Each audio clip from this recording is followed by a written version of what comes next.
Hey everyone, welcome back to the course. In the previous video, we have talked about how we can create a very first and a very simple pipeline using YML. In this video, we will talk about what are the prerequisites to develop the SFDX pipeline inside Azure DevOps. We have already talked about pipeline structure, we'll skip this part. Then we are going to develop our first SFDX pipeline with the help of a live demo.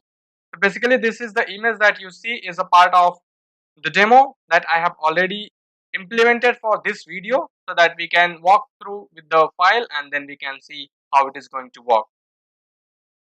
So the prerequisite for developing a SFDX pipeline is first thing that we must need to create a connected application inside the target org with the digital signature setup. So if you remember in the previous videos, whenever we implemented a SFDX pipeline inside Jenkins, we created a connected application with a certificate file. That is what we need to use. We can reuse this certificate or we can reuse this application and then we can use that application as well.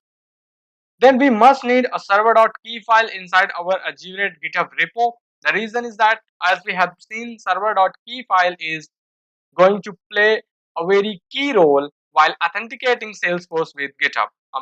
Salesforce with SFDX using JWT.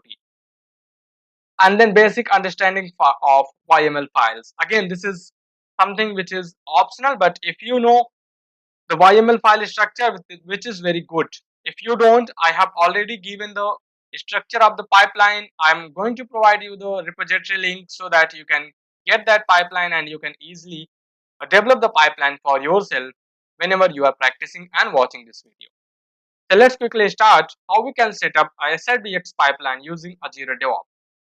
This is our DevOps account where this is the project which I have already implemented, DevOps with SFDX. The very first thing is that create a project, attach with the repository if you already have. If you don't have, push the changes to the Azure repos, and you can see these are the stats which I have done while I was doing the testing. We will go to the repos. First we will talk about the pipeline which I have developed. So instead of repos here, let's talk from the pipeline itself. We'll go to the pipeline. I have created multiple pipelines over here where this is the pipeline which we are going to talk about, SFDX pipeline with artifacts. I'm going to edit this so that I can show you all the steps, all the stages, all the jobs which I have developed as a part of this demo. Okay.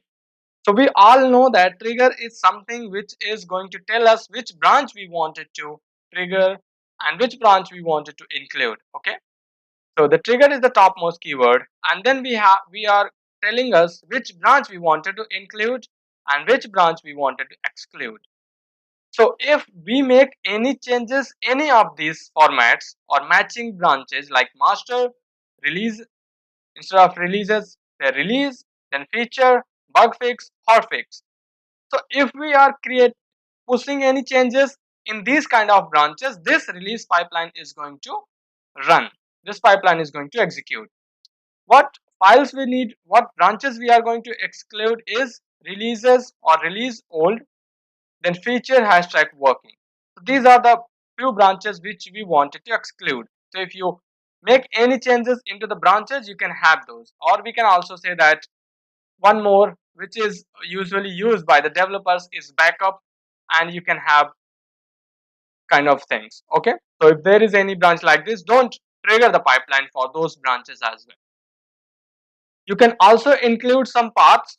We say that we wanted to include every single path, and then we wanted to exclude like documents, pipelines, or you have some other documents, like we say that we have got some data. Okay, we have got some config. These kind of things we can exclude from our pipeline so that our pipeline don't trigger.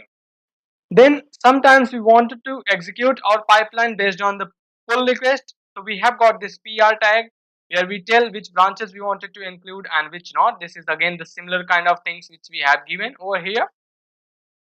Then pool, you are already aware about this, what a pool is. Then this is what we have. The very important thing is about the jobs. We are not using stages over here. If you want, you can just take the example from there and then have that. I will try to prepare a pipeline with the help of stages so that you all can use that as well. So here we have got jobs. We have multiple jobs. Okay, we say that perform validation, display validation against Salesforce org. What we are doing is we are having multiple steps under that job. Okay, so we say that job is perform validation. We say that display name is validate against Salesforce org. The very first step is we have to install SFDX. The reason we have to install, because in our local machine we already have installed. But if we wanted to use here inside Azure DevOps, how we have to do, yeah, like how we can do that. So this is the command, this is the script where we need to run sub wget make directory sfdx cli, then extract that with the help of a tar file, tar command basically.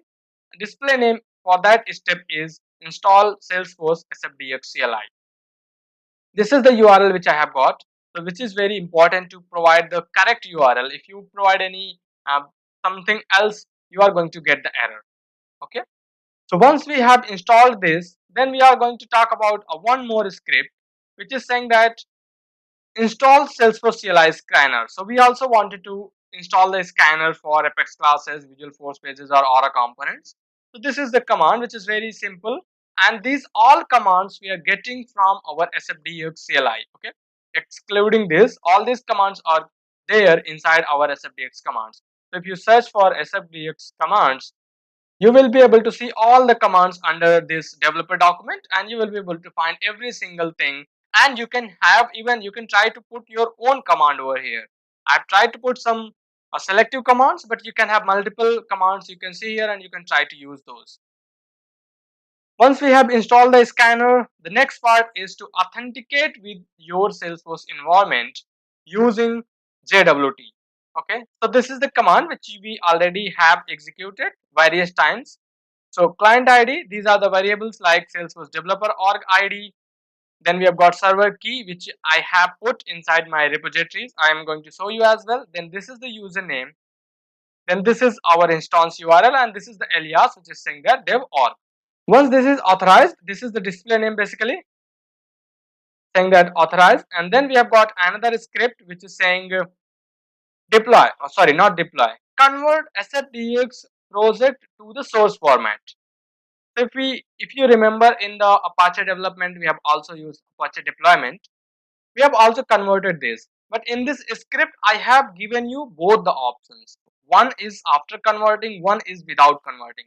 So you don't need to worry about that. Hey, you told us to convert, but how we can deploy this without converting? Okay. So these three lines are for basically converting, deploying, and then running the test cases. Okay.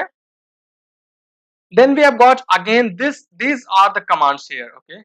Deploy to source, or I'm going to add without converting the format, or we say that with SFDX format. So this is the command SFDX force source deploy.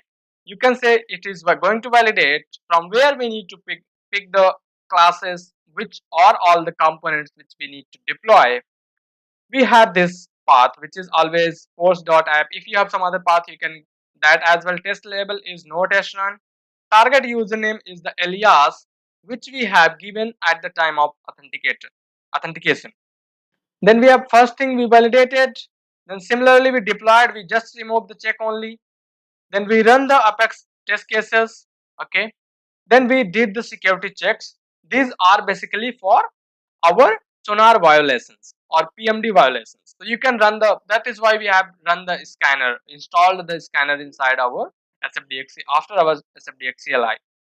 Then these are the few files. If you remember, while we created the AND pipeline over here inside Azure DevOps, we had two tasks, one for copying a file, another one for publishing the artifact. So that is what we are doing. From where you will get all these, you can just go there, take the help from assistant, and you say copy, you will say copy files, and you can just have here, let's say if I go here, go to the here, and I say copy files and add this, it did add it, right? We need to content what is the inputs.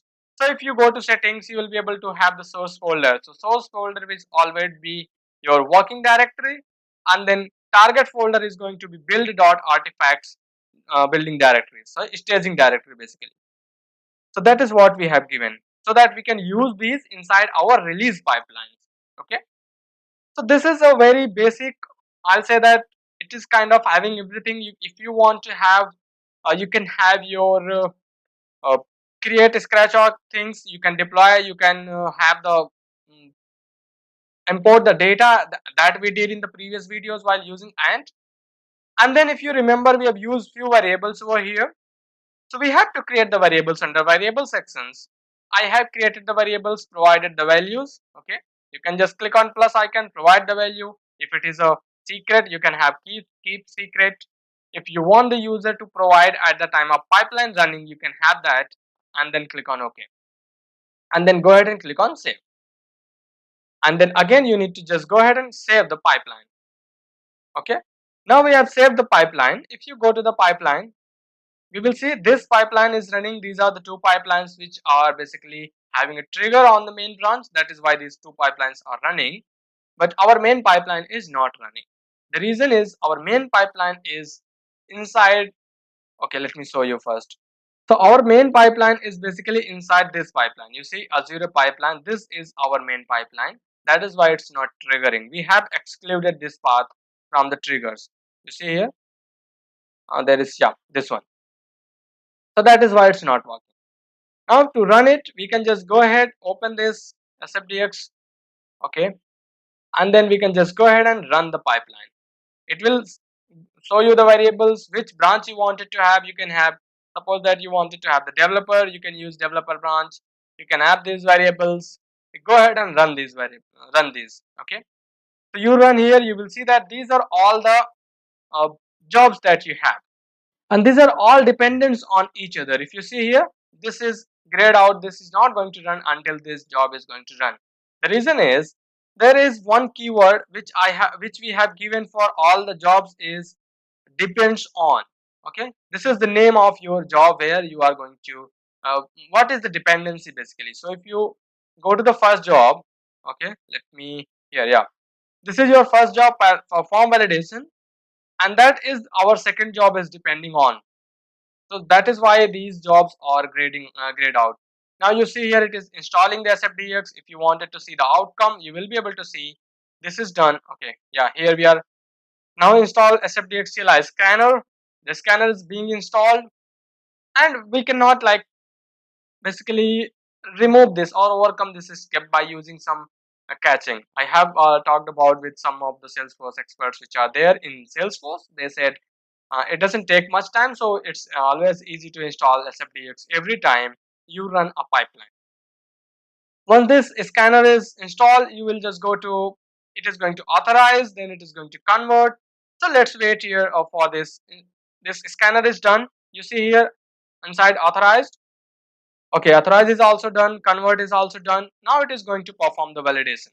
Okay, if we want to see where the validation is being done, we can just quickly go to, I haven't logged in into my Salesforce org.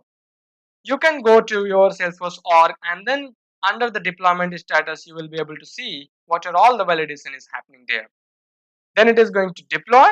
Okay, now if you see this time it is using the main SFDX folder. You can see here, if you go here, it has used SFDX folder to validate the changes, so you can use that one as well.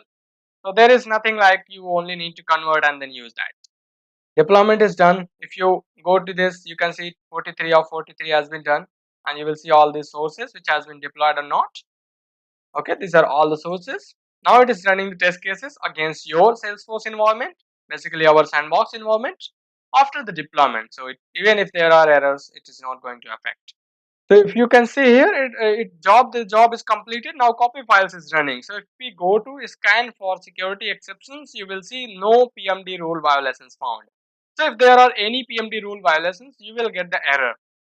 I will always recommend this to put before validating the deployment. So if there are any PMD violations, it is going to abort the deployment or about the validations, and you can tell the developer like we found this PMD violations. Okay, copy files is also completed. Now it will work on the publish artifact. So once everything is done, you will be able to see that your pipeline is successfully completed, and you will also be able to see every single thing. If you go to the pipeline, you will be able to see all the history of your pipeline, what was the commit against which the pipeline ran, and again you can use the status badge as well. You can schedule the run as well. So there are so many things you can do that. So this is it for this video, and thank you for your time. In the next videos, we'll talk about how we can basically work on the GitHub Actions, which are again a new tool for CI/CD provided by GitHub. Thank you.